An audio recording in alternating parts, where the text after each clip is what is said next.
তো গাইজ এই আইডিটা কেউ যদি নিতে চাও তাহলে এই আইডিটা সেল করা হচ্ছে মাত্র 30 টাকায়। এই আইডিটা ও তেমন কিছু নাই, 30 টাকা হিসাবে অনেকই সুন্দর একটা আইডি। কোনো স্ক্যাম হবে না। প্রথম তোমরা 30 টাকা দিবে, তাহলে এই আইডিটা তোমরা নিতে পারবে। চলো তোমরা আইডিটা দেখো।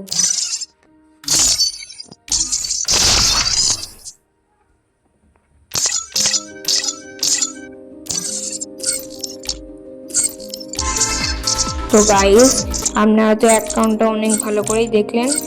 তো এর একটা অ্যাকাউন্ট আছে, ওই আইডিটা আমি সেল দেবো। এই দেখো গাইস, তোমাদেরকে দেখাচ্ছি। এই অ্যাকাউন্টটা আমার এখন লকডাউন লেগেছে, 1 মাসের জন্য লকডাউন লেগেছে, আর কিছুদিনকার জন্য আছে। ওই আইডিটা সেল দেবো, কে কে নিতে চাও প্লিজ কমেন্টে এসে বলো। আর ওই অ্যাকাউন্টটার প্রাইস থাকবে 150 টাকা।